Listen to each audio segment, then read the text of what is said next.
Your physiological strength in many ways is the foundation for your psychological balance. I think food and toilet both must be far away. Then you will keep your physiology in a conscious condition. Just because I'm laughing and joking about this, don't think there is no problem. There is substantial problem.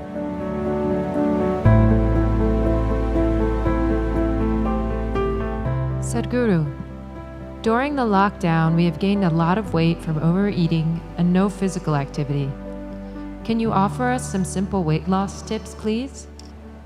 I was in Chennai a few years ago and I was talking to some of the business community in Chennai.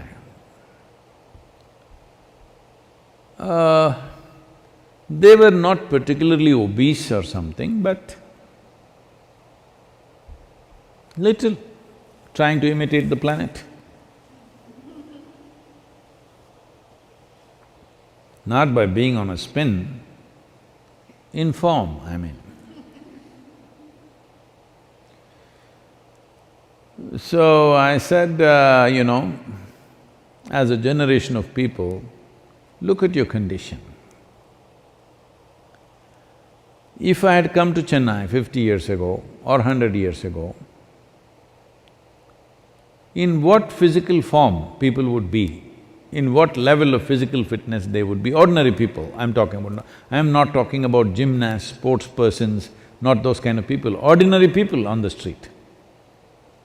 Or even now, in what kind of physical strength and condition people are in rural India, for example.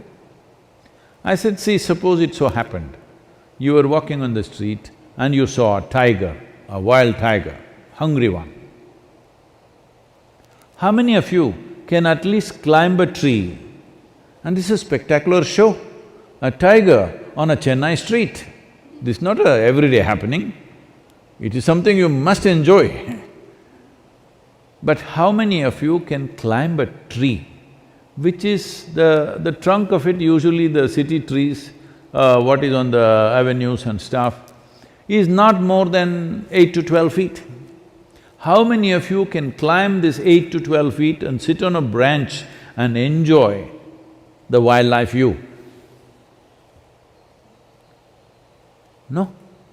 Only those guys who are doing the menial jobs, the guy who is sweeping the street, maybe he will go sit on the tree and watch how wonderful a breakfast you are. Why have we become like this? It's not that tiger is… where is the tiger going to come? That's not the point. Why are you in this condition that you cannot do anything physically anymore? All you can go to office and come back. Those things are also necessary in today's world, but is it not important that you are in some way physically competent? Physical competence is a reflection of your physiological strength. And your physiological strength in many ways is the foundation for your psychological balance. It is no more in question. Your physiological strength is the foundation for your psychological balance in many ways. We've always been saying this, the yogic sciences, but people have been laughing at it because everything is keyhole. People say brain is a separate study. That's why yesterday I confessed with all the neuro experts, see, I don't have a brain. At least most of the time it's not working. I keep it off.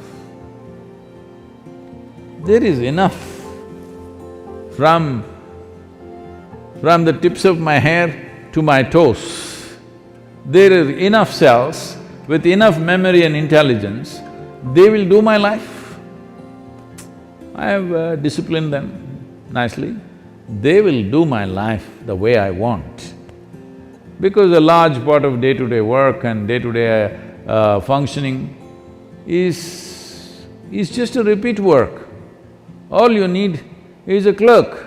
You don't need a super brilliant person to do all these things. So I have trained them and they do their work. I don't have to think how to eat, how to sit, how to stand, how to breathe, nonsense. It just happens by itself because a very stable and effervescent physiological condition is very, very important to have a certain level of psychological freedom. Otherwise, every little thing you do, you have to think. Once you think, inevitably you're confused about every damn thing that you do. Now, you're talking about because of virus you ate too much. This is not because of virus you're eating too much. This is a kind of a compensatory activity that, you will see this in the cinema theaters and everything. If you have nothing to do, never before in the history of humanity was food simply available like this all the time. It's a wrong thing that everywhere you walk there is food. It should not be. I see some of the corporations in America are organizing like this. Food and toilet should always be within whatever 50 feet or 100 feet, something they've fixed, 50 feet I think. Within 50 feet of wherever you are, there must always be food, and that food is usually 1 month old, of course, and there is a toilet. No, I think food and toilet both must be far away. Then you will keep your physiology in a conscious condition. Everywhere there is toilet, it's not good because body has certain resilience. You wanting to run to the toilet is not just physiological, sometimes it may be when the body, at some time it is disturbed, at that time it may be. Otherwise, in normal conditions, it is more a psychological condition than a physiological condition. That all the time you want to message, not because you have something very significant to say, it is simply because it's a release. Similarly, going to the toilet is a release, sexuality is a release, wherever, whenever, whatever, all the time the same things, because you are building up nonsense within yourself all the time. You need a release, all the time release. These things are being openly talked about as part of psychiatry, that you must find release. Why are you pent up? I think in one of the interviews, some journalist was asking me, Sadhguru, what do you do to unwind yourself? I said, what? Why will I wind myself up, first of all? I don't wind myself up and then want to unwind somewhere. What are you? Are you a grandfather clock or something? You wind yourself up. Even the watch doesn't need any winding anymore, it runs by itself. Why are you winding yourself up? This is simply because you understand life as an accumulation. Yes, body is an accumulation, mind is an accumulation, but life is not an accumulation, it's a phenomena that's happening. If you have not tasted that phenomena, you know only accumulations, you always think the safety is in accumulation, whether it's wealth, money, this, that, and body. But at least your money you can keep it in the bank, though it may be heavy in your mind. But if you accumulate too much body, you have to carry it around every moment of your life. And in the world today, 30% of the population is malnourished, and around the same percentage of people are obese, overweight. See, you can fix it. The world's problems of malnourishment, you can fix it. So, this practice is there in the Isha Yoga Center. Whenever cause comes up, when Isha Vidya, educating rural children, raising funds for it became a problem, then many people in the yoga center took this up. on Wednesday evenings I won't have dinner and let that money go to the children. I think you must find 7 causes like this. I can give you 7.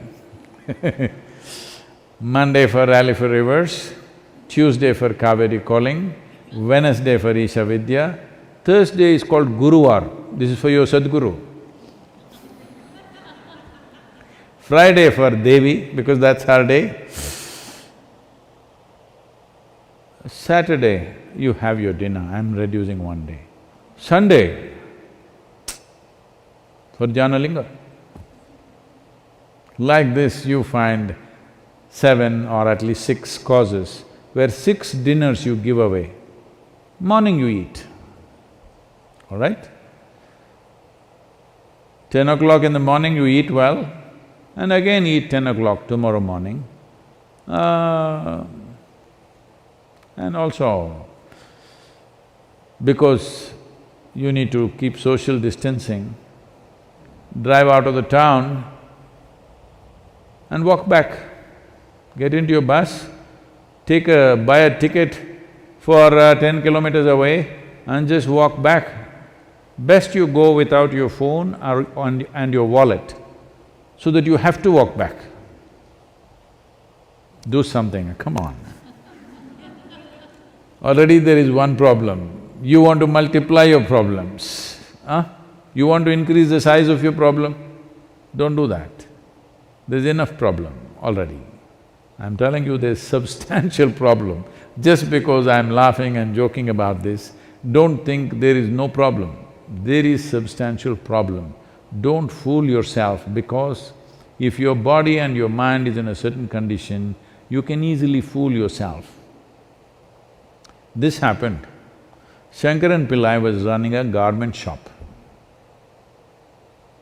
here in United States. And a lady came to buy some kind of a pullover. So, he promised her it is 100% wool. She took it, went home. The next day she came back and she said, "You said it's 100% wool, but here the label says it is made in Bangladesh and it's 100% cotton." He said, "Ma'am, don't you be fooled by this. The label is only to fool the moths."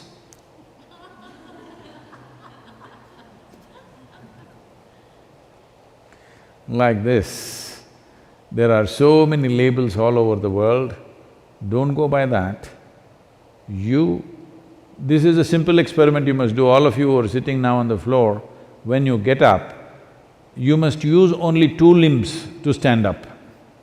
All of you, in your life you must keep this up however old you are. This is a simple test for you. You sit down cross-legged and when you want to stand up, you use only 2 limbs. That means you don't do 4-wheel drive. Just get up with your legs. This much fitness at least you must manage. If you can't climb a tree, there are not enough tigers to, for them to roam in your city. If you can't climb a tree, it's okay, but at least you must be able to stand up. This much fitness you must maintain. Please do that for yourself.